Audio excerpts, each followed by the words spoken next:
I don't care what anybody says. You're never going to stop learning. So any of these guys that pat themselves on the back, that know everything, they're just foolish because it's always changing. You want to feel the difference. And when that rod tip is too stiff, that very subtle, different pull is indiscernible from those little taps. People will go up, they don't see bass popping, they make a couple casts, they leave. But they don't take the time to try and figure out what's going on under the surface. You know, they'll sit there, do 5 of those drifts and not catch one fish and just go. They'll just keep going to the next spot, next spot. Right. Not me, I'm staying there. You know, you have that moment with all sorts of species of fish where you realize you are not the one that's got the upper hand in the fight, and I realized that very quickly. That fish, it took off, it dug my rod tip right into the water. Hello and welcome to the Salt Strong live stream and podcast. My name is Rich Natoli. I am the regular host of this show, along with the lovely and talented Ed Gobo, owner of Captain Hank's Tackle. Ed, how you doing tonight? Doing good, Rich. Glad to be back on. I feel like it's been a while. I absolutely agree. It's just, I think we've gotten so accustomed to doing this and getting in here with everybody that I missed it, to tell you the truth. Now, I'm not going to say that I didn't appreciate a day off, on the day after Christmas, but everybody, Ed and I talked about this and we decided, we would, make our wives and families happy, and spend the time with them on the day after Christmas, but we were coming back for this one. So welcome to 2023, everybody. It's great to see everyone. We've got a few people jumping in the chat right now. I got James Flynn, Kevin Bled, Rob Widmeyer, Salt Sensei, and 904 Fishing in there, and then a bunch of other people watching who haven't chatted yet, but we don't know you're there if you don't chat, but we can see a lot of people in there. So we got Larry, Heaven, and Elle. Elle, you're actually in this one, so you can stick around. California Beach Fishing, Paul Frick. Guys, everybody, thank you for stopping by. We're doing a little bit of a different show, one that we've never done before. And yeah, I'm interested to see how this one plays out. Yeah, so Ed doesn't know what the clips are, but I wanted to just do kind of like a year in review plus one clip, and wanted to show everybody some of the more impactful, I guess, discussions that we've had with different guests throughout the year. And for those that started following this after we moved to Salt Strong, what was that? Is that September? No, that was October or November or something. October, I think. So this was actually a show before we came over to Salt Strong, before I started working with Salt Strong as a fishing coach. It was the Fat Dad Fishing Show. And we pulled some of the guests from there too, because the one thing that Ed and I have talked about was, there's an entirely new audience now and they haven't seen these guests from before. So we've had a bunch of them come back on, but there are so many that we haven't gotten to bring on yet that are really focused on the Mid-Atlantic and Northeast. So we're going to do some clips tonight, and we're just going to kick back, guys, in the chat. Just talk away. Let's have some conversations about this. I've got a whole bunch of clips. We're not going to get to them all. But one thing that I thought was funny as I was going through all the recordings was I figured let's start off with something that will kind of make fun of me and show everybody. Now, look, I don't know if this is the most professional live stream podcast out there, but it certainly started off a lot rougher. I will say though, since we've started, we've definitely upped the production value on both of our ends for sure. We have real microphones, we have real cameras, we have a real system to run everything on. We have, believe it or not, folks, we have things in the background that you don't see that we do in order to keep the stream running properly and get it as stable as possible. I mean, Ed at one point was running fiber under his backyard. Yeah, I dug a trench and ran. But see, I just redid the electrical, so I should have ran it then, but I was being lazy and I didn't. So I had to do it again. But yeah, I dug a trench. Appreciate it. We appreciate it. So it's a better production value. So we're going to start off this one just with one thing that I think is funny. This is not from 2022. Actually been doing the live streams for a couple of years. But just to see where we started and take a look at the quality and just how stupid and clueless I looked I'm going to bring this one up here for everybody. So enjoy this one. Ed, you'll enjoy it. Oh boy. Hey, thanks for joining the Fat Dad Fishing Channel. My name is Rich, and tonight we're going to do just a quick breakdown of finding I look like an idiot. using the internet, really, so that you can cut down your time on the water and be more productive.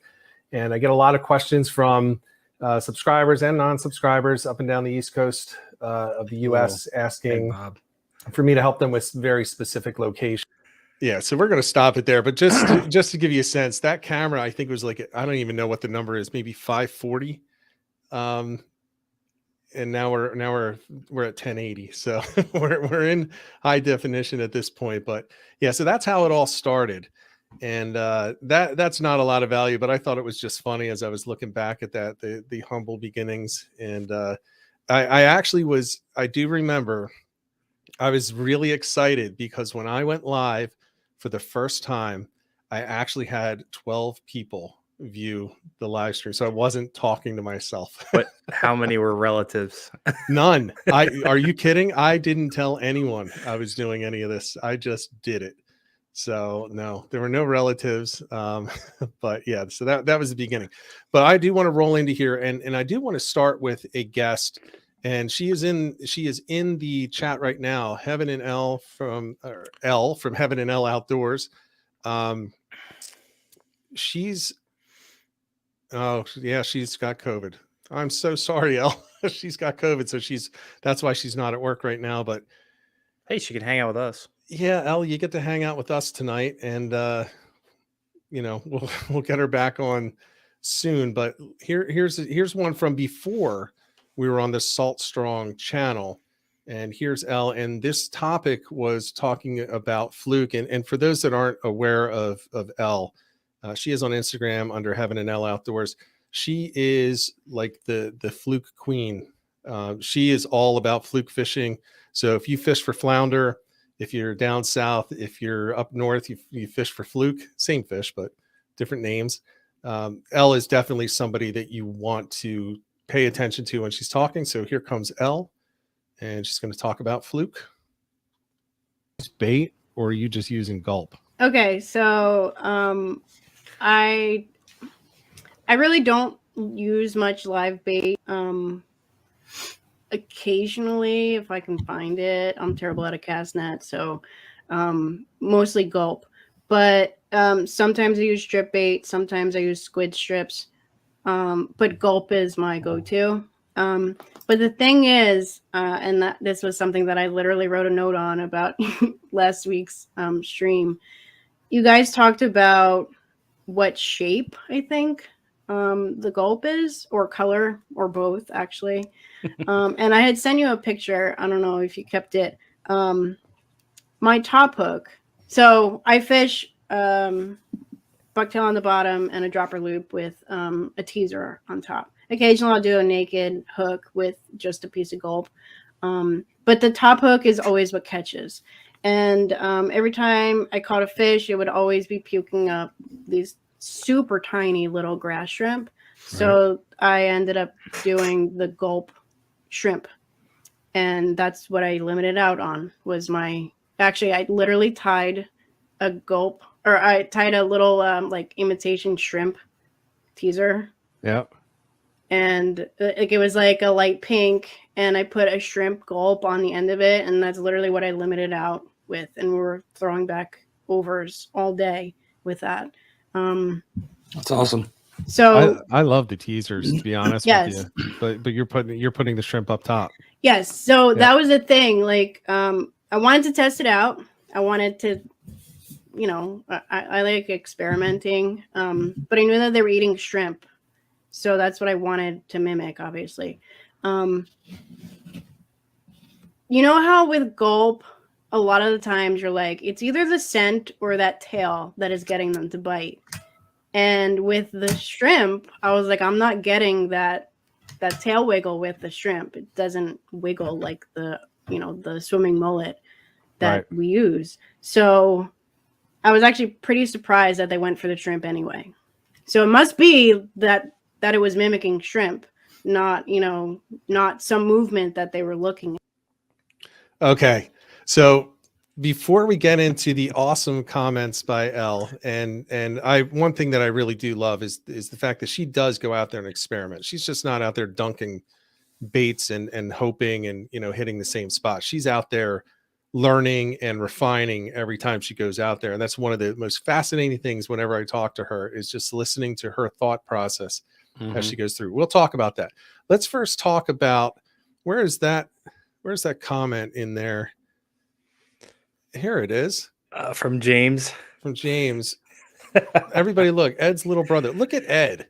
He looks like a little child in this.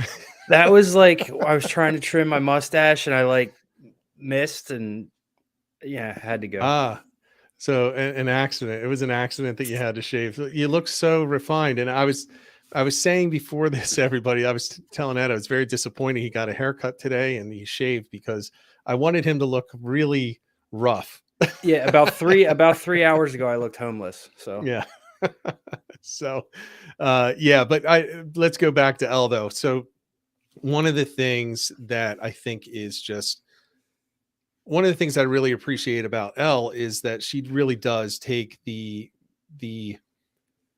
mindful approach to fishing. So she's not going out there doing the same thing every time. She's, I mean, as she said, she's tying she tied up a teaser in an imitation of a shrimp. So she tied up her shrimp pattern and she put the gulp shrimp on there with the idea that you don't get the action on those gulp shrimp that you do the other gulps that people are using. And it worked out for her. Yeah, I don't know if anybody doesn't follow her on Instagram. She's always tying bucktails and making all kinds of cool stuff. She's very talented. Check that stuff out too. Yeah, so that was a good one. I thought that was, and guys, if you have any questions or want to comment on any of these, just go ahead and throw it in the chat. I will say, Elle did make a comment about your shirt. Ed, in the past, has a history of wearing very entertaining shirts on stream. So he's going to be doing that again soon, I'm sure. Yeah, the Salt Strong family hasn't seen the Taco Cat yet. So. No, the Taco Cat is his good luck for tournaments. So whenever we're talking tournaments, and that'll be one time it'll almost guaranteed to be on. It'll probably show up at other times as well. So Elle, because you're here, I will thank you in person. Thank you for that clip. That is just one of the many clips that were impactful and just really showed a really solid approach to fishing. I want to bring up the next one. Let's go with Bayside Dave. Now, Dave was on once we were on Salt Strong, and in this one, Bayside Dave is known for really surf fishing. But really, I mean, I guess that's the impression. It's surf fishing, but really what it is a lot of land-based fishing. Now he does fish from boats, but a lot of land-based fishing, and he does it around Long Beach Island in New Jersey. He has a really large Facebook group, which he does a really great job curating. And he came on in the fall to talk about his attack of tog from the jetties along the inlet, Barnegat Inlet. And this is the clip from that appearance. Let's talk specifically about the jetty, because I think that's, the rock piles and the jetties are probably in New Jersey and in Delaware and in Maryland. If you're fishing from shore, those are probably going to be the most popular. There are some places in New York, certainly you would still fish them in New York, but you can reach a lot of boulder fields from land in certain areas on Long Island. But what do you, when you get out onto those rocks, how are you knowing where to place the bait? Are you going straight down, or are you casting out? What are you really looking for once you get out there? Well, I'm looking for deep water. I'm looking for areas where fish kind of like to get by a larger area of boulders and kind of hang out, because they feel like they're protected from some of the currents, and the water isn't moving as quickly when you're protected by a rock. And I think those areas, I think the mussels will stay in those areas a lot more and give them fish more to feed on. And so it all depends on the tide, of course. If you have a lower tide and there's not a lot of water right by the rocks where you're standing, you're not going to drop straight down, because you might only have a couple feet of water there. And those fish are going to feel exposed in a couple feet of water. So you're kind of looking for those deeper pockets. Even when it is low tide when the amount of rocks and structure that we have on that Barnegat Inlet, you might be into some shallow waters right there by your feet, right by the rocks. But you just kind of toss out and just watch your line drop down. And sometimes all of a sudden, wow, there's a nice deep pocket right there. So that's what I'm looking for, is deep pockets if I'm fishing close to the rocks. On the higher tides, and I'm not saying it's the correct thing to do, because you can fish tight to the rocks, high or low tide. Fish are everywhere. I tend to go, when I go towards the middle or the end of the jetty, the Barnegat Inlet jetty, the rocks not only drop straight down, but they actually go out about 10 or 20 yards. And as the water gets deeper, where it's 25, 30 feet of water, a lot of the big fish are scooching around on the edge of those rocks where it meets the inlet. So you're out about 10, 15 yards with your cast. And a lot of times, and you're going to catch those big fish because they're scooching around those outer areas. I've also been lucky enough to have some really good friends, or met some guys who I've become very friendly with, who are down there skin diving, scuba diving, or not skin diving, snorkeling and spearfishing. Spearfishing, thank you. Yep. And I mean, they tell me everything. I have two guys in particular that they like private message me all the time. I was down there today in this section, this area. We saw 10, 15 pounders scooching around, and there's no way for you guys to get to them. But if you this, if you that, so they're telling me, what's going on out there. And for the good few years that I've been fishing off that jetty, I've always found that when I cast out 10 or even 20 yards, I do very well catching the bigger fish. All right, Ed, what's your thoughts on Bayside Dave and his jetty togging? He's spot on. I mean, that's how I cut my teeth tog fishing, was from the jetties. So everything he's saying is correct. You want to try to find the deeper holes, and the bigger fish is where they're going to be. But Dave's a wealth of knowledge. I love when he comes on. Yeah, so do I. I was actually fortunate. There was a weather window last week, and it was going to be a terrible day of fishing. But I contacted him, and he said, "Yep, let's go." Met him down on the beach, and there was not one fish that we saw walking the beaches in Long Beach Island. I actually covered about 40 miles, 50 miles of coastline that day, and talked to everybody possible. And not one person had a bite.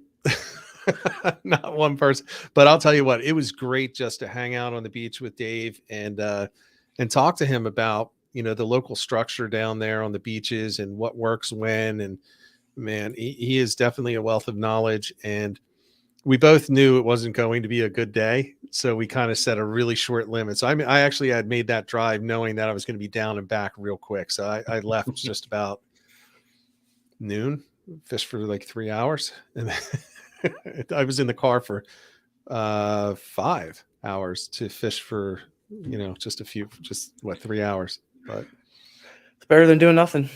It was better. It was better than doing nothing, but it was a day that definitely didn't set up very well. And I did check the surf cams before that, and there wasn't a thing popping anywhere. But hopefully that turns around, because right now, especially in New Jersey, you only have that shore bite. You have to be outside the inlets. Otherwise, you're not targeting those striped bass. So everyone keep that in mind. If you're in New Jersey, do not target striped bass in the backwaters. You'll get a really nice find. And I do know that they're out there looking. So be careful. Do what's right. All right. So we've got the next one here. What's next? Well, here is Captain Scotty Sevens. Good old Scotty. I talked to him on New Year's Day. He texted me. Yeah, I talked to him as well. Scotty has been on while we're on Salt Strong, but he's been on previous to that. And I believe this is a cut from his first appearance where we were talking about backwater striper and sheep's head. This clip is going to be specifically, I believe, talking about the striped bass. For lures, I guess if you follow me for any length of time, the dart spin is my go-to grab for, when that came out, that was, to me, like I found my perfect lure. To me, it's the lure of the decade. It's the greatest lure that has come out and most versatile lure of the last 10 years. It really is.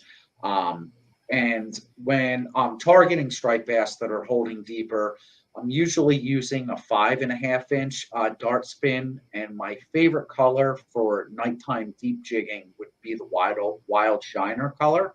So it's like a really dark, sparkly gold. And I usually love for deep jigging only, is the Z-Man headlocks, jig heads. Anywhere from a 1/2 ounce to up to 1 ounce, but mainly 1/2 ounce, maybe 3/4 if it's really ripping the current. But that is my go-to grab for bass that are holding deeper, because a lot of lures, your paddle tails, things like that, on the drop, they don't have a whole lot of action. That tail on the dart spin is constantly spinning, constantly moving. You can give it to an amateur, and they can't really work that lure wrong.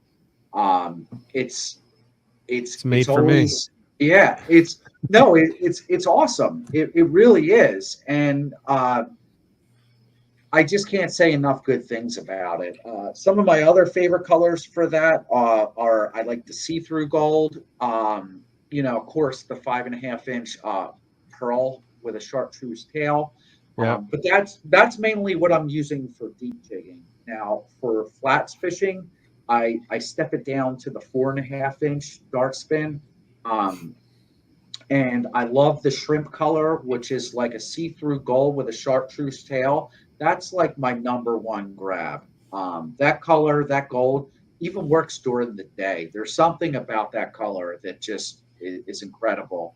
I love the pearl with the chartreuse tail on the 4.5 inch. And what else? Sometimes the chartreuse. I'm not really too big on the chartreuse dart spin.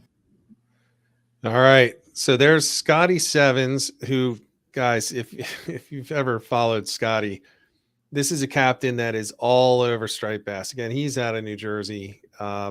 Most of our guests in the past, not all, but many of our guests have been out of New Jersey. And Captain Sevens is really well known for his ability to get down on those striped bass and sheep's head. Those are probably his two biggest.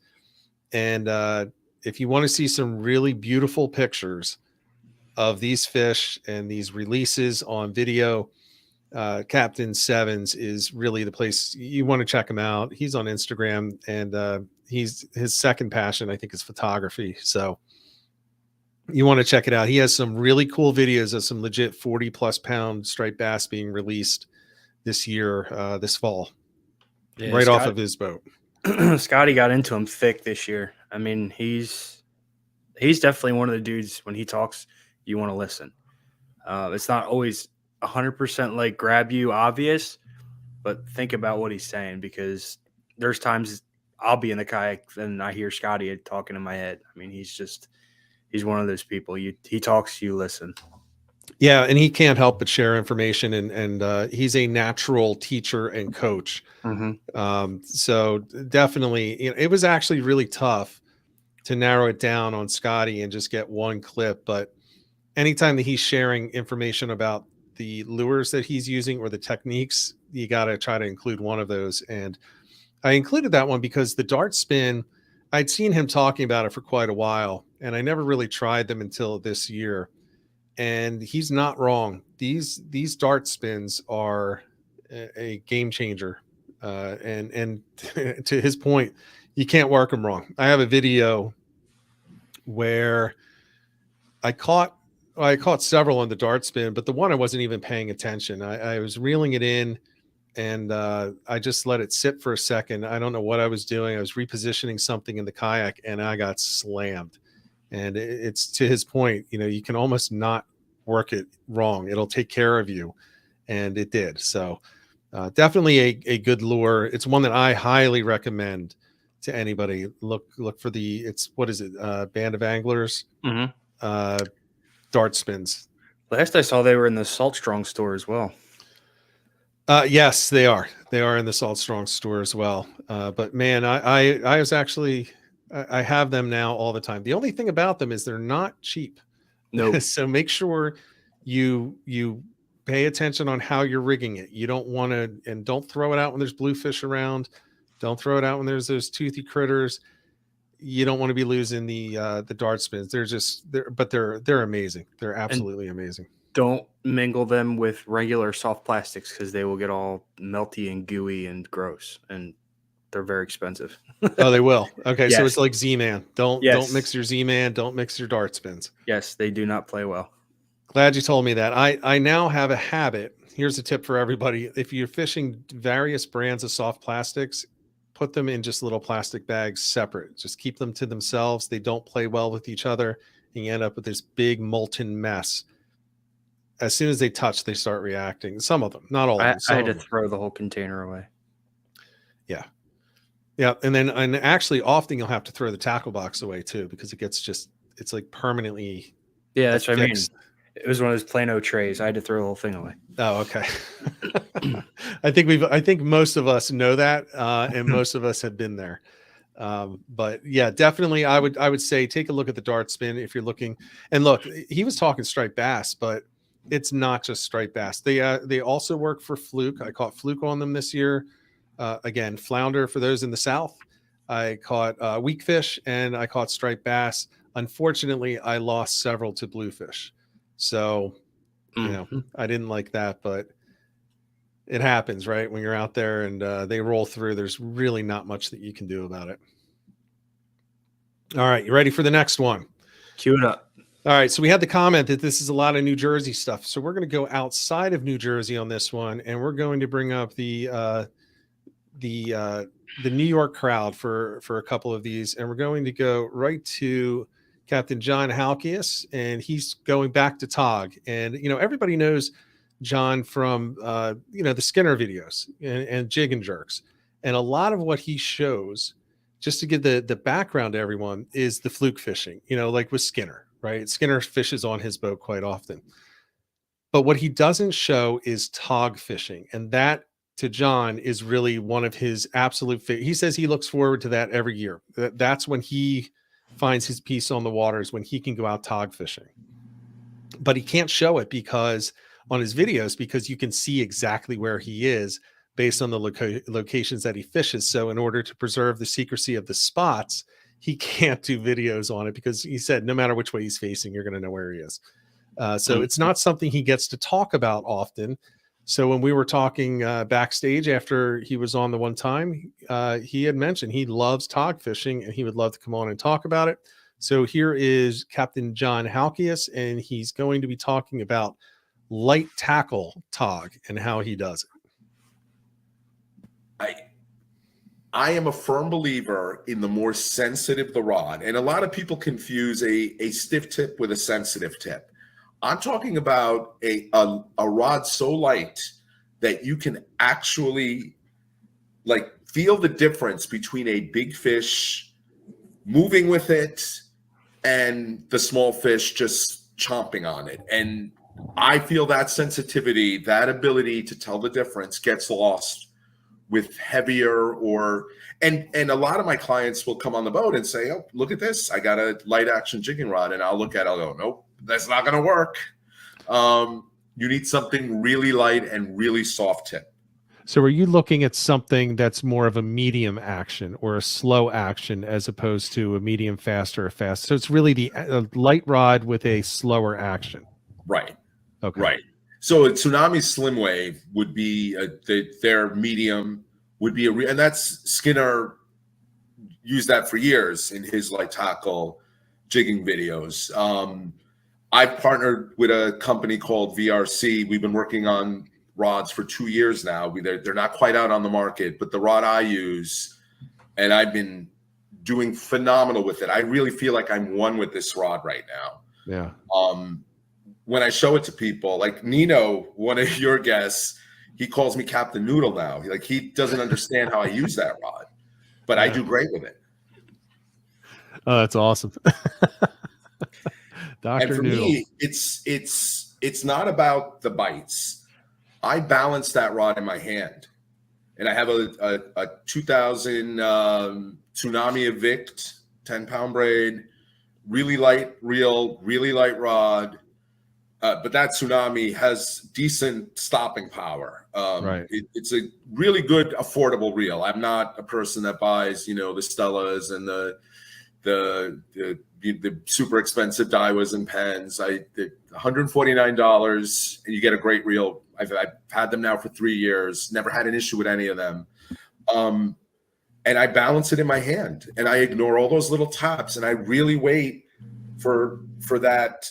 That it's like the seesaw. I'm waiting for that rod to go down, like it's going to come out of my hand, and that's my cue to set as hard as I can. So that one I thought was interesting, and one that I wanted to bring up for the simple reason that, look, fishermen have the habit of, go out and get the reel, and then the most common post that you see is, what can I pair with this reel? And it's backwards. It's backwards. And John has the same view of it. It's not the reel that makes the fishing outfit. It's the rod. And it's the rod that's going to present the rod casts the lure. The rod presents the lure. The rod sets the hook. The rod fights the fish. And then the rod finally flips it over the rail or into the net, right? And the reel gets out of the way when you cast. That's all it is, especially a spinning reel. Just open the bail and it's just free spool. And then it has the drag.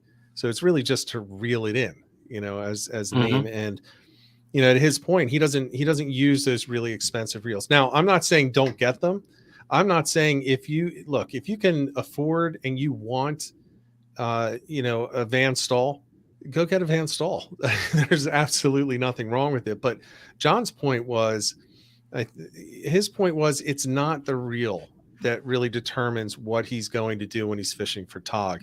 It's the rod, it's the sensitivity, it's the backbone, and it's the feel that he gets through that rod that is most important to him when he's out there light tackle togging. And man, I saw the comments as he was talking. Tog will humble you. No fish will humble you faster than a tog. People talk about sheep's head. No. It's the tog. The tog is really the one that's going to humble you, because not only will it steal the baits, not only will it pull them off without you even knowing that it touched it, but you got to pull them in too. Now, in my experience, the sheep's head are actually easier to land because they don't dig back into that structure the way that a tog does. Tog will break you off and it'll ruin your day, and laugh at you from the bottom of the water. The sheep's head, they'll go all over the place, but they'll eventually come in, and then when they get up to the top, they, similar to a tog, they just kind of roll over and just slide right into the net. Easiest netting job ever. And that's saying something when it comes from me, who's pretty terrible at netting fish from a kayak. That's what we should have done. We should have done like an edit of all your net jobs. I started one in the summer. Actually, right before I started working with Salt Strong, I thought it would be funny to do kind of like a year of mess ups. So I started putting it together. I have all the fish that I tried to net. I had one where a flounder jumped over the front of the kayak and just disappeared. I had one where where I was pulling the kayak out at that one landing and fell on my back right in the mud. And I got the video of the mud and for those that don't know, it's not mud, it's sod bank mud. So it smells like sewage. And I had to drive 2.5 hours in that. So yeah. I should have put it together, but I didn't. We need that. That's why I don't video myself, because I would it'd be a mess. You gotta kind of be willing to be the open book when you start doing stuff like that. All right, so that was Halkias, and I don't know. I just love the way that he thinks about things. I wanted to put one from his discussions about fluke fishing, but I thought that was just a really good point, and just hitting on the fact that it's all about the rod. And feel free to disagree. If you disagree, that's fine. It's just that's my take on it, and I think it's a lot of people's take on it. Is you really want to find that rod and then find the right reel to pair with it, rather than vice versa. And he's all about the noodles too. Yes, he is. I'm not. No. That's where I disagree with him, but you can't argue with his productivity either. I mean, this guy just slays the tog too. So yeah, he's all about it. So let's go, before going with another New York, let's jump down to Maryland. And we had Sean Kimbrough on to talk about Chesapeake Bay striped bass. Now, if you guys missed this episode and you have any interest at all, whether to fish it or just interest in the fishery of the Chesapeake Bay for striped bass, Sean is an amazing guest, an amazing resource. If you live in Maryland or Virginia, you know who he is, most likely. You've probably gone to his seminars. I'm happy to say Sean will be coming back on the show. I've been talking with him. He's going to be coming back on. We're going to talk about some conservation issues or concerns. And of course, we're going to talk striped bass as well, even though he does a lot more than that. So with that, let's bring on Sean Kimbrough. And this is a really interesting one, I thought. Match the size of the soft plastic to the size of the bait you're seeing. And I'm always trying to move those fish up. So if they'll hit a 5-inch bait, I'll move them up to 6 inches. 6 inches, they go to 7 inches, all the way up to a 12-inch hoagie or something. If that's what they want, I'm going to keep going up. In fact, I had one day, me and a couple of my fishing buddies, Rich Jenkins and Jamie Clow, we were fishing in February, and we had 40 fish over 40 inches that day. And we were gluing 10-inch lures together to make 20-inch lures to try to weed out the 40 inchers so we could get 50 inchers. You know, what a problem to have. I've had too many 40 inchers. Let's start gluing baits together. I love that. I absolutely love that. You know, you brought up a great point though, Sean, about the striper hitting it on the drop. I had a question today from somebody just saying, look, I've been out there and I'm catching these striped bass on topwater. And he was talking backwater marsh fishing. And he said, I can catch them on topwaters, no problem. I cannot get the bites on the soft plastics. I said, it's your retrieve. You know, you're going to want to vary that cadence, and you're going to, you want to put a pause in there. And a lot of times, I mean, when not like that fish hits you caused it so he would hit it. But a lot of times when you're retrieving that lure, especially small fish will swim up behind it and grab the tail, and you get a lot of tail strikes that way. But a big striper almost always hits the lure head first. And in fact, on my boat, I often tell my fishing buddies that a fish doesn't count if they catch the fish in the bottom of the mouth, because that means it probably was chasing the lure and they didn't catch it on the jig, on the snap, which will be hooked in the top of the mouth. That's just, right. Kind of joking around about that, but you're absolutely right. Now in shallow water, like your buddy was talking about in the marshes, it's easy to use too much weight in a situation like that. You don't want that thing pounding the bottom all the time. You want it kind of, doing that kind of arching, like a flutter hook. A flutter hook is a hook that has weight on the side on the hook itself. And not a jig head like that. That works good in shallow water. All right, Ed, thoughts on that? See, the coolest part about doing this podcast is what I learned from our guests.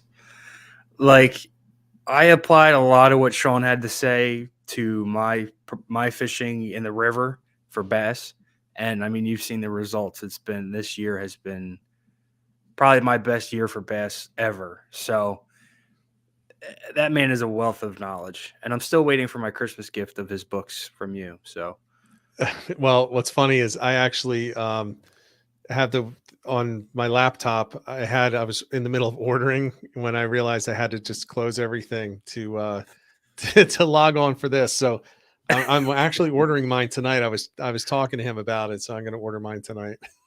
I'll send you the information for ordering one. I'm not going to get it for you. Oh, cool. One thing I do want to mention though, that I thought was something worth mentioning to people that are not in Maryland. You can't keep them at a certain time in Maryland, and we've gone beyond that. So it's catch and release only. But unlike New Jersey, guys, it's catch and release only. There are a lot of states I believe there's multiple states that you can't even target them. You'll get a hefty fine if you're caught targeting them in New Jersey, just as an example.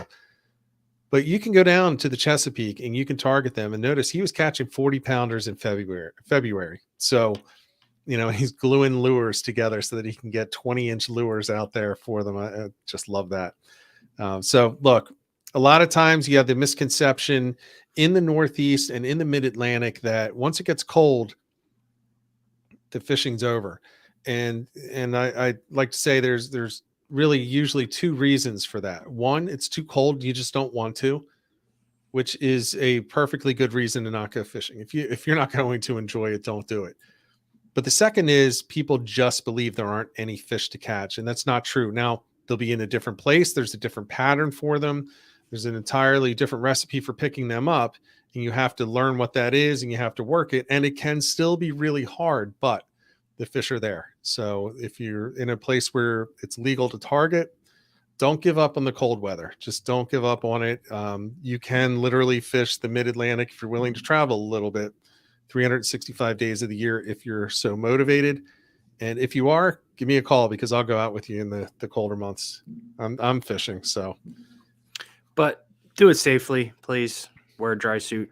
I took a spill in October, and it could have been a whole lot worse than it was. So just put that PSA in there. Yeah, I was down in the middle Chesapeake today. The water, you have a guess at what the water temperature was? 32. No, it was 40.9. 40.9 degrees. 30 in the shallows. Yeah. Yesterday we were out, it was 38. Yeah. So, well, I was a good 150 miles south of you when I was out there. But yeah, I had my dry suit on. I had everything ready. Still was a little nervous because I was out solo. So I stuck really close to the shallows and everything like that. But it's no joke. I've been over in the water in March. So it's 40-degree water. It's not fun. So be safe. And I do want to skip before we go to the next video, Ed. There's a topic that in the chat that I think that you might want to weigh in on. And let's see. Are we talking about the greens? The green crabs. So yeah. So the question is, about the issues that can happen with basically the green crab juice when you're cutting them up. I believe you have some thoughts on that. Yeah, I know for me, if I'm cutting them all day and I'm not rinsing my hands, my hands will get real red and they'll burn. Like it feels like a chemical burn. It's very strange. So I don't know if it's my pasty skin or what it is, but I definitely don't like. I don't know if anybody saw Elle's issues, but it looked pretty bad. I don't get it on my face. I just get it on my hands. So I don't know if maybe she had a cut or something and it got like an infection. It's crazy. I'm guessing she had it on her hands and she touched her face. It's possible. It is like acid though. I mean, green crabs and the reason I wanted to bring it up is there are a lot of people that aren't aware of what green crabs are. They use blue crabs in different areas. So green crabs are an invasive species of crabs, and I don't know how far they go up and down the coast, but they're very, very common in the Mid-Atlantic, up into the Northeast, and they're a very popular choice of bait for tog. And one of the reasons is they're very inexpensive because they're so invasive and they're so easy to get. Along with the Asian shore crabs, they're not allowed to sell those though in most states, but you can buy them very cheap. So you're talking what, $5 for a dozen, $4 for a dozen, whereas white leggers are just exponentially more expensive depending on the time of year. So the problem with them though is that they are I think they're acidic. I mean, because they do irritate my hands. I don't get any really bad reactions, but they do irritate my hands to the point that when I'm kayak fishing, today, if I were fishing for tog, despite the water being 40 degrees, I would be washing my hands in between every single crab. Mm-hmm. Yep. And they do smell up your truck if they get loose and they hide under a floor mat and die. I think that's going to be another video too, is like what's hiding in Rich's truck. Yeah. My truck's not bad. It's clean. Well, it's not clean today. I was fishing, but at the end of the fishing season, we got to do what's hiding in Rich's truck. We'll do it. All right. Next one that we have up was this was one of my favorites. Ed, you weren't on for this, but we're going to stick with the tog theme right now. And the reason is that, well, first of all, it's one of the few fish that we have going for us in the mid-Atlantic and Northeast right now outside of striped bass. But this guy, Matt from Sunrise Kayak Fishing, really had a day of a lifetime out on the kayak this spring. And he came on to share that with me. Ed was sick that day, but really great guy. And he's actually going to be back on in the spring this year. But I want to share this one with everyone who probably missed it because it was not aired on Salt Strong. Target tog all the time. So you decided that day that you were going to go out and get your PB. And can you kind of walk people through that? Because this is the day that we all wish we had. Yeah, absolutely. Yeah, it's I first will say I'm not any sort of extraordinary tog fisherman. I just I think I was fortunate to cross paths with that fish, and equally fortunate to land it, because I talked with a guy at the shop who I respect a lot, who's a really good tog fisherman, and he said, I've hooked those ones before, I've just never landed them. And I was like, I don't know how I did. But so yeah, in the spring tog season is a lot of fun. It's the first, for me, it's like one of the first true saltwater bites of the year.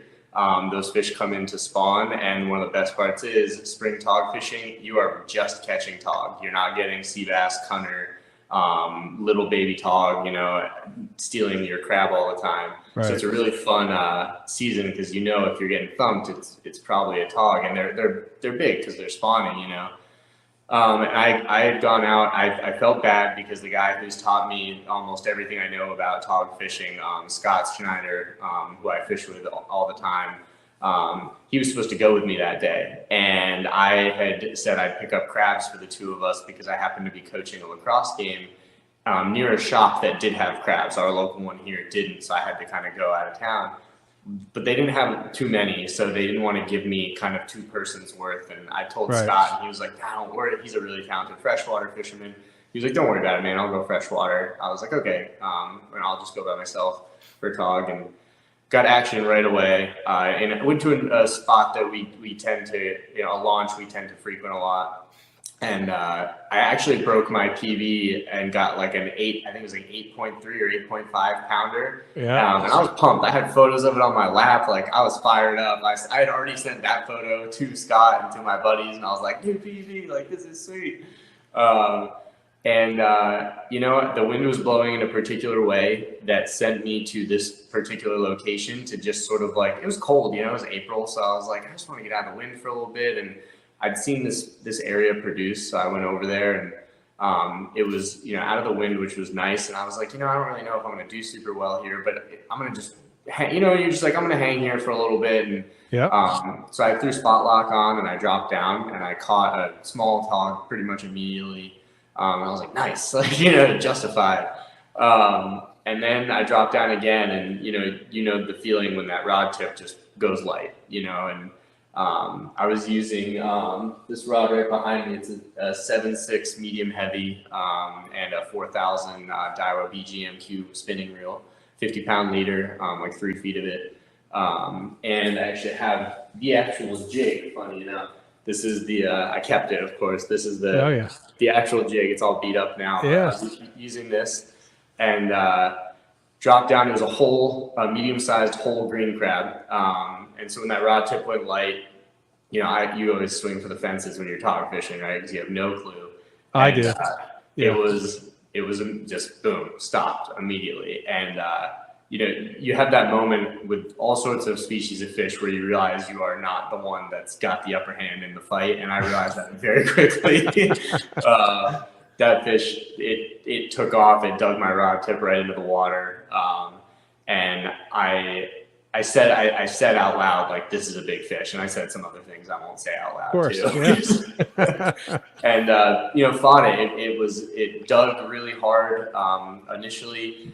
Kept going around the bow of my kayak. That's why I use 7.6 rods almost exclusively as my base length, because you need to get around the bow. So I got the rod tip around the bow, and he was searching. It was literally like this. I probably went around the bow 5-6 times. Got him up, saw it, and was like, I started shaking because you realize that's a once in a lifetime fish. And yeah. I didn't know how big it was. I didn't know, was it 10 big? Was it 15 big? I'd never caught one over 8, right? So it was pretty cool. It took one last good run. It took a bunch of line. I had loosened my drag pretty well. I think out of like fear mostly, because I was like, oh my gosh, I don't want to break it now that I saw it. Couldn't get it in my net.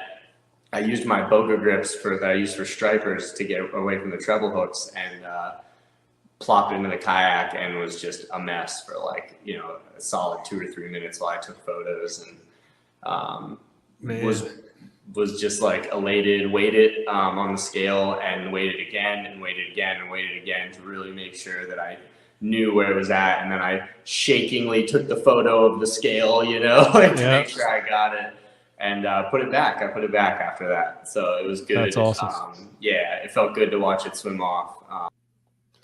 All right, Ed, do you remember, I don't remember the exact point, whatever pounds. Do you remember the size of that? I don't, but I remember you texting me saying, look at this fish and I need to get him on the stream. That's all I remember.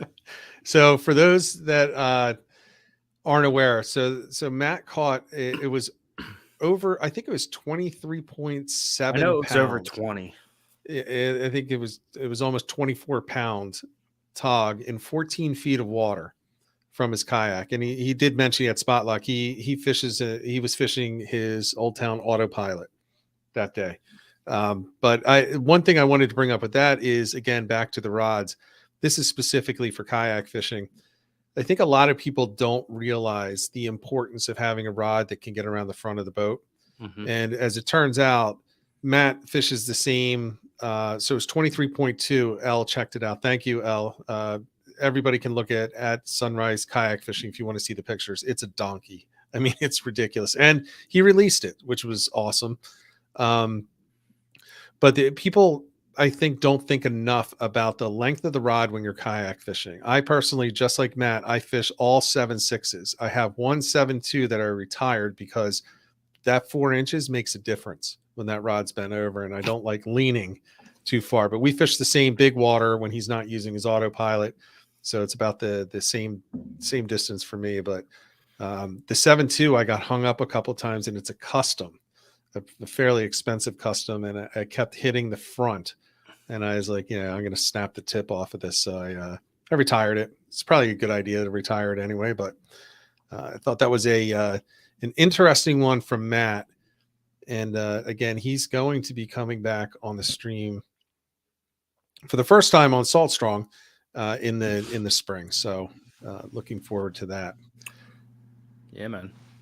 All right, we got a few more, and I want to make sure that I get these in there. I'm not going to be able to get to every one of them, but I want to go with one of the another person that hasn't been on the Salt Strong stream yet, but his name is Chris Matusin.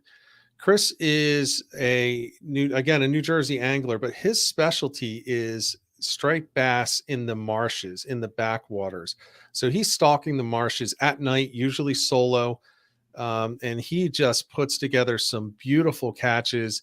And he's very well known for his lap pictures, his lap selfies, because he's out there on his own with just his cell phone. And if you see a picture of a striped bass across somebody's knee and you can't see their face, that's usually Chris.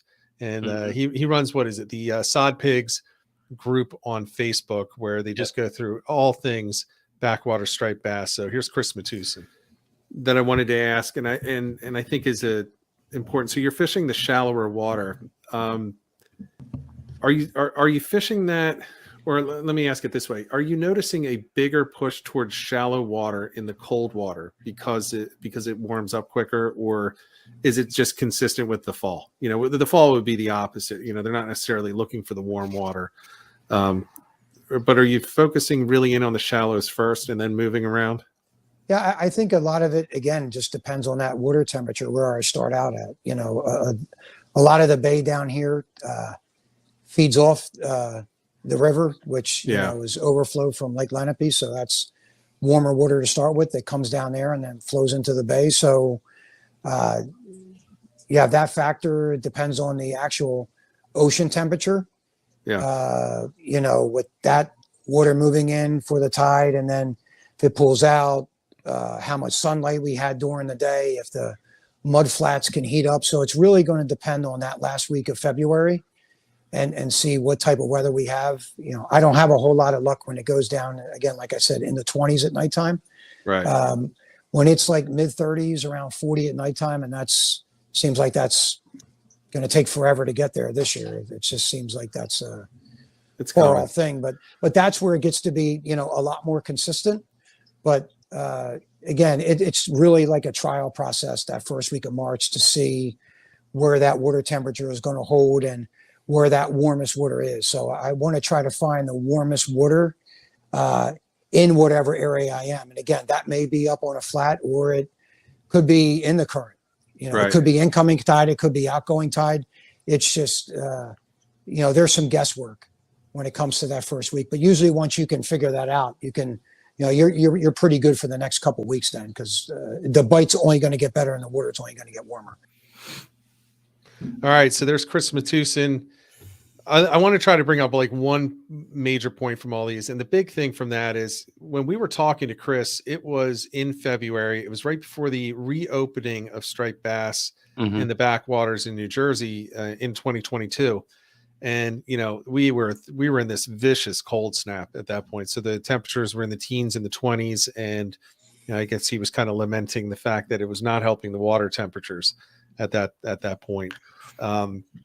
But I wanted to mention the one point that he did bring up that I don't want people to pass by. When you're talking striped bass in the winter, they are going to hone in on areas that have even a small change in temperature. So if you can find that half degree difference in temperature on the warmer side, when you're talking these really cold 40-degree waters, that's often where they're going to want to congregate. So that could be in the deep, or that could be up in the mud flats. But the point that he brought up is he's targeting the mouth of a river.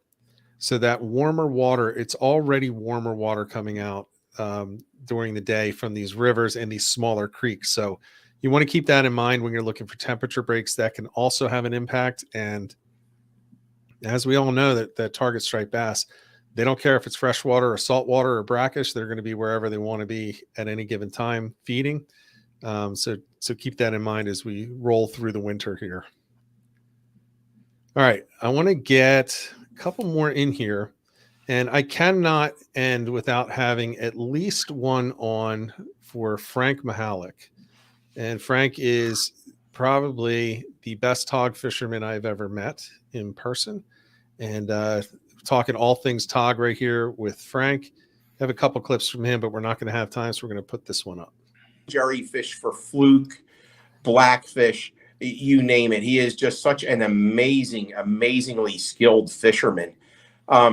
It's just almost, it's humbling to fish next to him, but this is how you become a better fisherman. If you're the best fisherman out of your group and you go out and you smoke everybody every day, I hope you're not just like making fun of your friends every day. I hope you're helping them become better, but who's helping you become better? Right.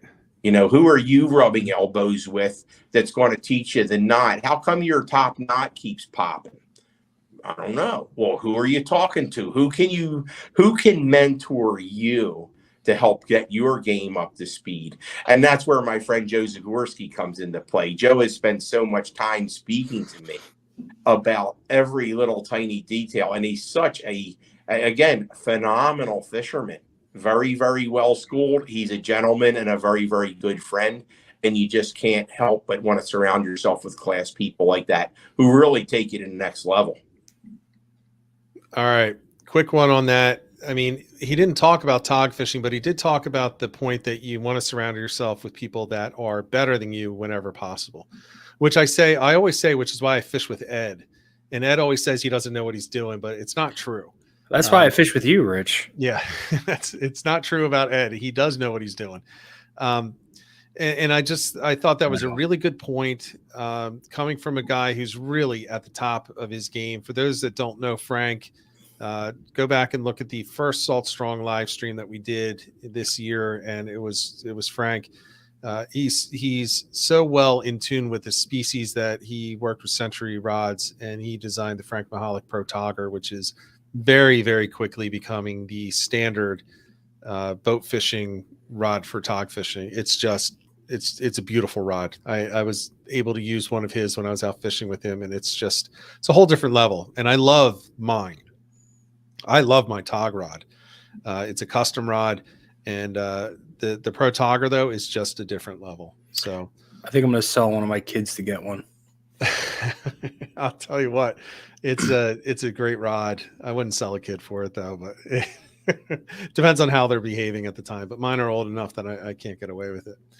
All right, I want to get this guy on. Just a great guy.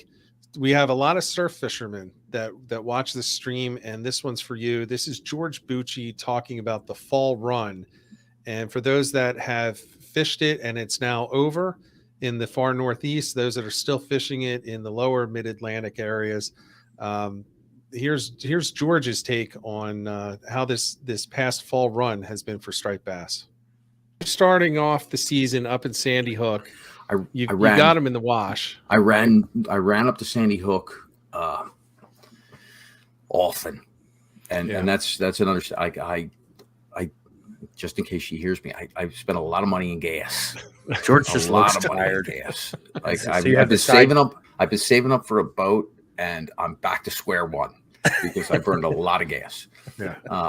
A lot of driving up by myself, a lot of sharing rides, a lot of going. Like I did an all-nighter. Me and a buddy who he's my age, 55. It's been a while since I did an all-night. Like left at 4:30 in the afternoon and got home at 7 o'clock the next morning. And my wife was like, "What are you doing?" You know. Yeah.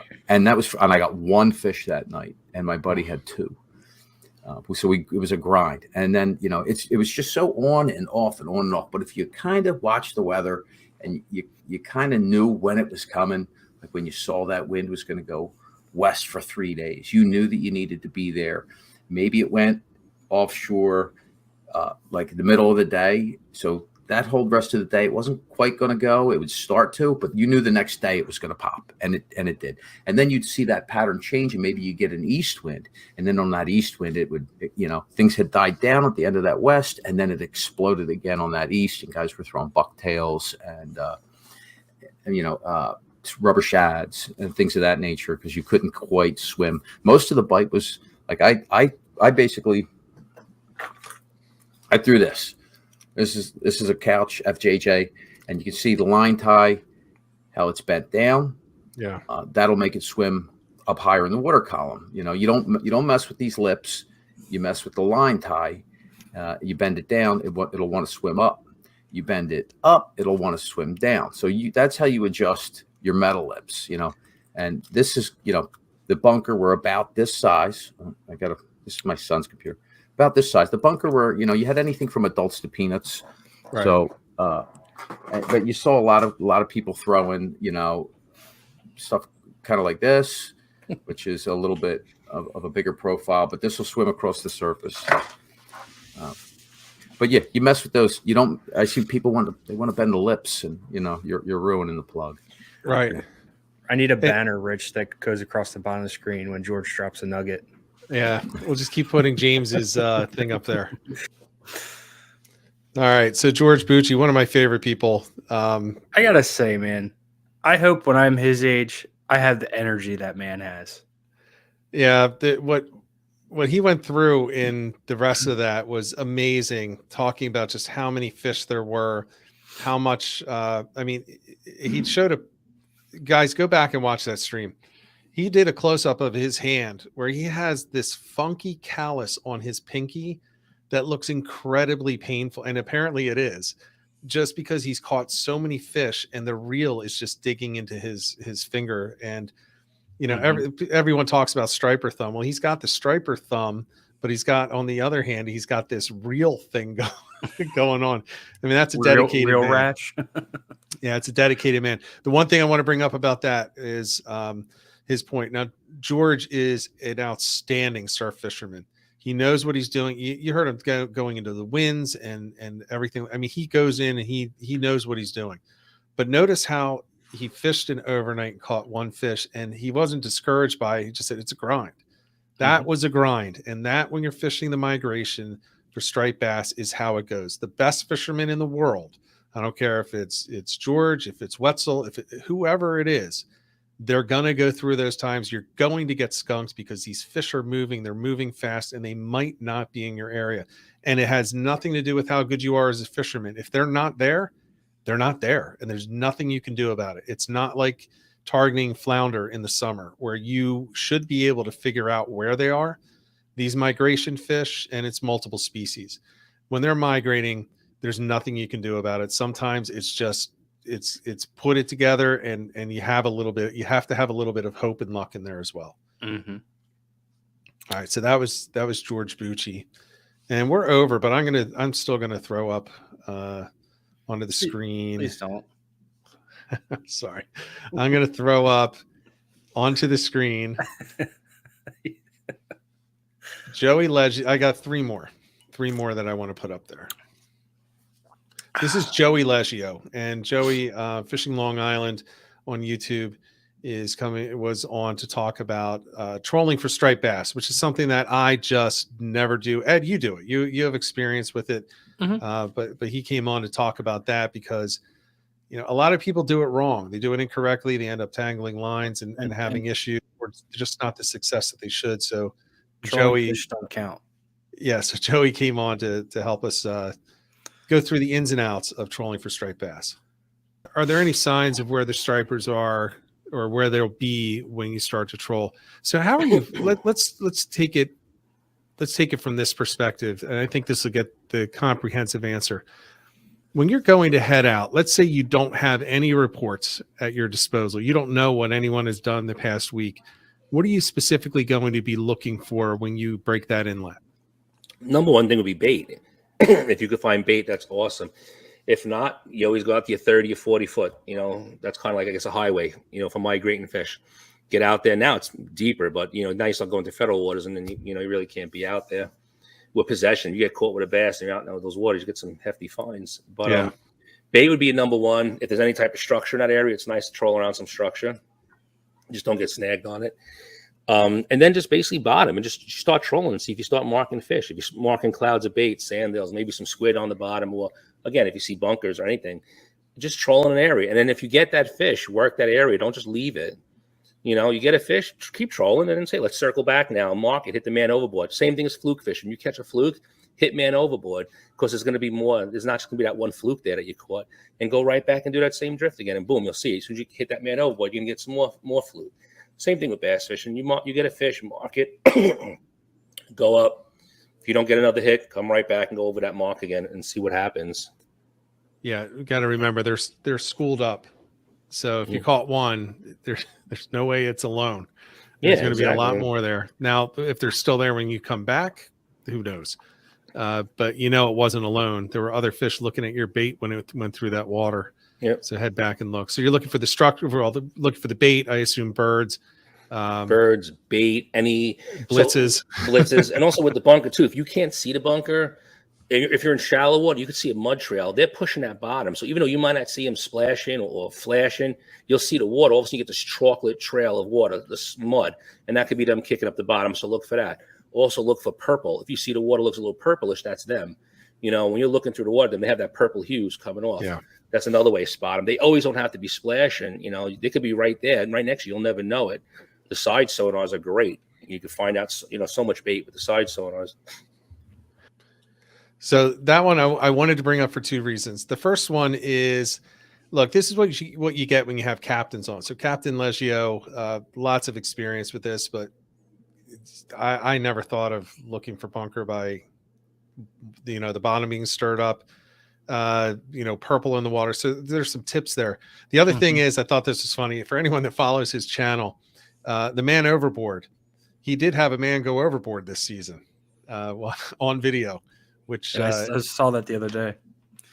And I want to ask him, actually, maybe I'll text him after this, if he hit the man overboard with that, because I don't think he did. I don't think he hit it. He just turned around and went and picked him up. But Joey Leggio, great guy. He was also on with another episode talking about cobia fishing off of New York. And he and his group, his inner circle of people, have been working together to really figure out how to target cobia off of New York in the summer and do so effectively. So it's not just out there unicorn hunting and hoping. They're going out there with a plan and they're getting them. When they go to target them, they're coming back with cobia pictures every time. So I think we need to plan a trip with him this summer. Yeah, I talked to him about that, and he's all about it. We'll definitely go up there. And I'll travel. I'll drive up there. Yeah, it's worth the traveling. All right, we have two more.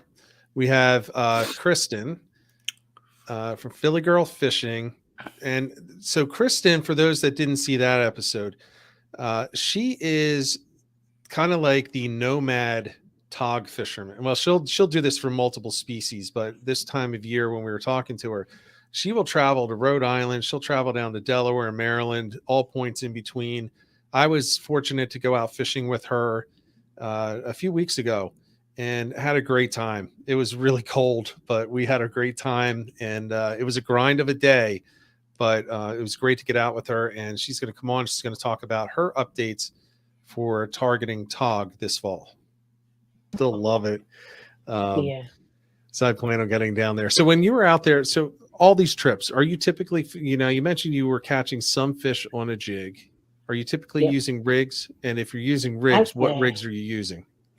Yeah, rigs. I'm definitely more comfortable with rigs, but I think it's honestly just because that's what I started on. But while I'm still fresh at it is why I'm challenging myself to learn the jigs. I don't get stuck in just one method of fishing, because I do feel like a lot of the trips I've been on in New Jersey, probably from last November up through now, a lot of the guys that were catching the majority of fish were on the jig. I was just reading the post. Was it Mohawk or Explorer, Ocean Explorer? I don't remember, but one of the boats was saying how it was mainly a jig bite today. And that's the guys that were using the jigs were the most successful. So it's one of those things where if the conditions allow it, that's when I'm kind of get practice. I think Delaware was the first place where I was kind of able to really start practicing and bringing up fish.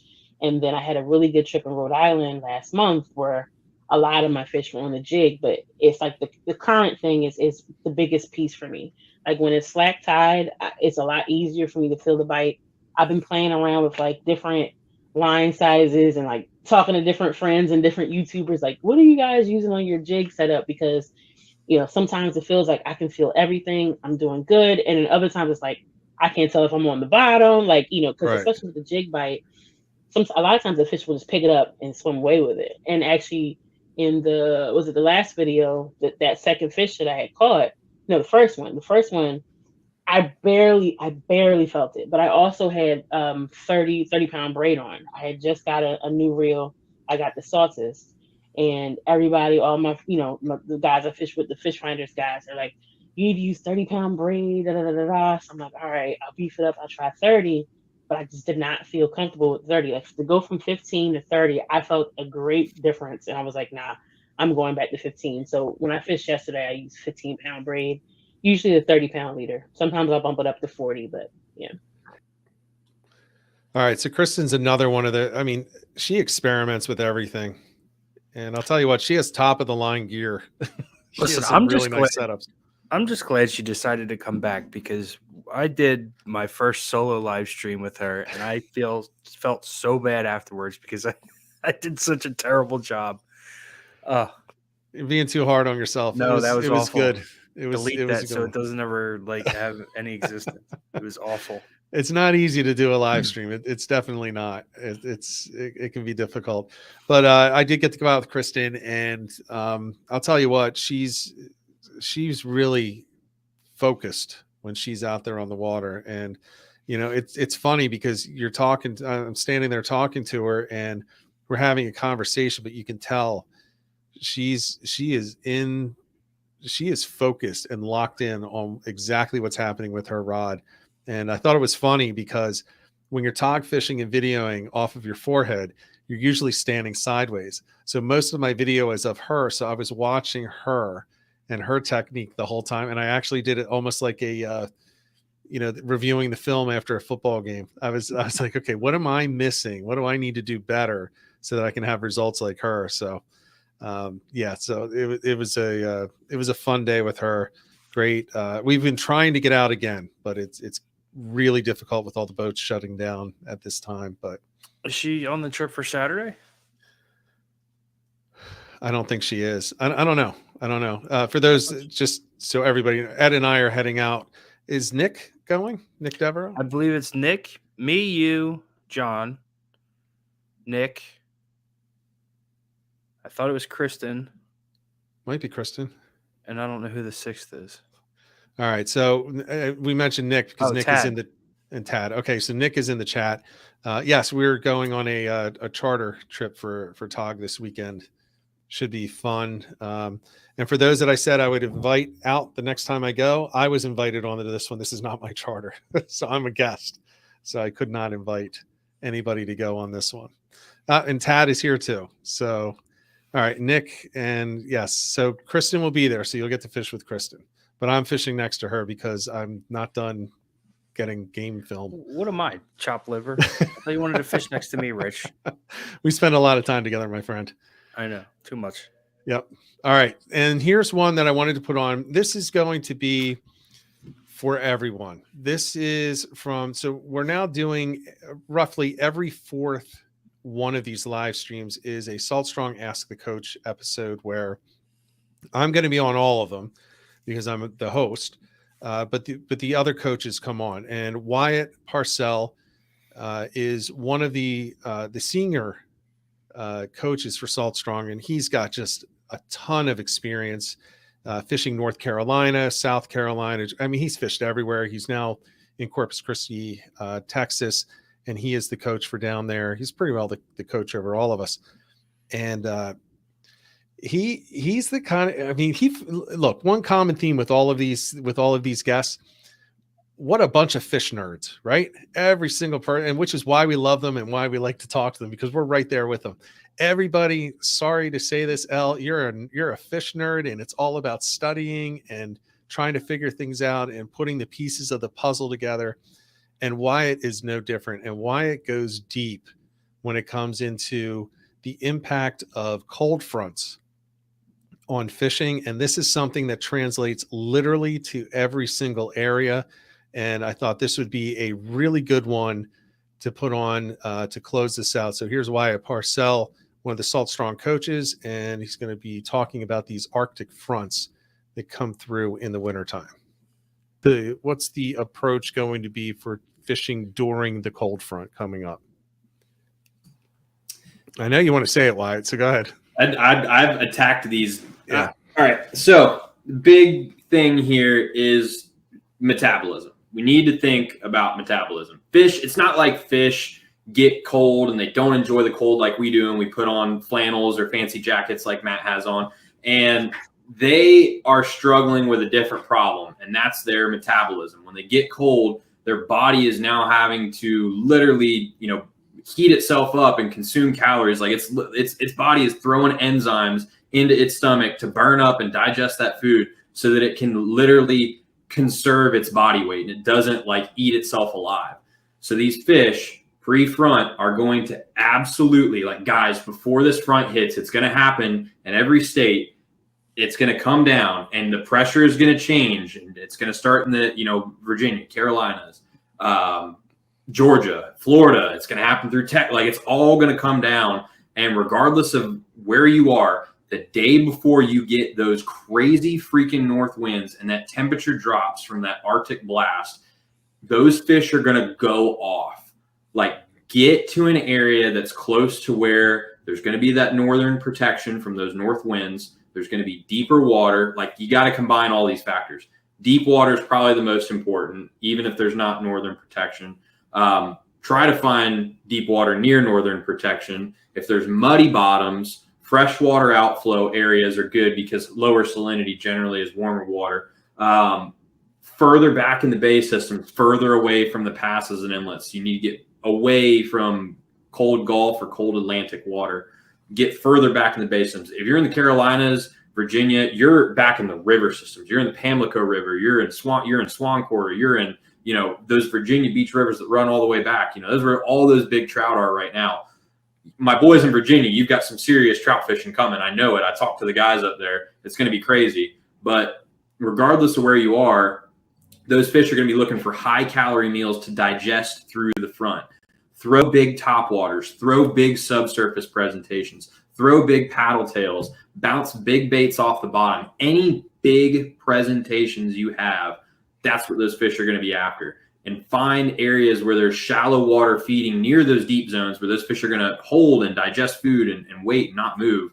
But this is going to be a longer front, longer than it usually is.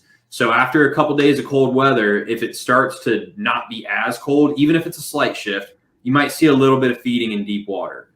What ideally will happen, which the forecast is not far enough out yet to see this, but if it's a quick front and it warms up, 3-4 days after, whenever that front breaks and you hit, 60, 70 degree air temperature again, that water is going to start to warm up. If the clouds go away, sun comes out, warms the shallows, those fish are going up there to attack the bait that's doing the exact same thing and replenish those calories, because this is all driving around what their metabolism is doing. They can't continue to sit in that deep water if it's super cold and burn that furnace without putting more fuel in it. So they're going to go back up to the shallows and feed so that they're able to keep that metabolic rate going. All right. So Wyatt could go on for hours on these things. He studies. I vote him as king nerd. King fish nerd. I'll let him know tomorrow. Pay more attention to him. Wow. I'll let him know tomorrow. It is, it's just, look, you saw it in every guest. You see it. Look, I'm looking in the chat and I don't know a lot of these folks, but we're all together. We're all doing this, which is why we're sitting here on a Monday night talking about fishing and looking at everything that these folks have to say. So, but his point is important. And the point that I want to bring out of that is not so much everything he said, the technical parts of it, but it's just the fact that he has taken the time to study the impact of weather and temperatures on the fish. And that's able to, and from that, he's able to make it predictable. Mm-hmm. And that was the cold front that went through a couple weeks ago. And it literally hit the whole United States. I think it's always funny because the Southern guys forget that there's places north of Virginia. Actually it was going to come through us first, but the fish do behave the same way. The striped bass will retreat into the deeper waters. They will feed in the shallower waters. They're going to look for places that channel that bait. And, one of the interesting things he said is that it's the bigger baits. That's a great time to use those bigger baits. And I'll tell you what, his Virginia guys were on them. I saw all the reports in the Insider Club. Everybody was on them. So there were some real gator trout, huge red. I mean, there are just huge fish being caught all over the place, including all the way up through the mid-Atlantic and Northeast with some 40, 50 pounders being caught right in advance of that cold front. Then it kind of slacked off. For them, it's cold when it's 40. For us, it's cold. What was it? It was wind chills of negatives. Negative, yeah. But the one day it was 6 degrees. So I took the day off. I didn't go fishing in the 6 to 17 degrees were the ranges. What cracks me up though is when you ever have a stretch of those single digits and then it is 40 degrees and you're outside wearing a t-shirt. You're like, this is great. Yeah. Yeah. So today I was in my dry suit and I just wanted to take it off until I reached in the water. I was like, no, that really is 40 degrees. It was so nice out. So. All right, so that's gonna do it, everybody. I want to thank everybody that was in the chat and talking, and we have a whole bunch of people. I'll just go through some of the people that I didn't get to mention earlier, or maybe I did. So that Asian angler, that's Qua. We have James Flynn, KB 7771 just made it in, having an Elle participation trophy. Kevin Bled was in there. Nick Devereaux. 904 Fishing had some interesting conversations going on there, along with Northeasta, Gene Long, and this scrolling is not scrolling as cleanly as I thought it would, but there's a lot of people up in there. California Beach Fishing I might have mentioned earlier. So everybody, thank you for swinging by. Yeah. Really appreciate it. We're going to be back next week with a new episode and a new guest. So until then, despite the temperatures, get out there, get on the water, and get some tight lines.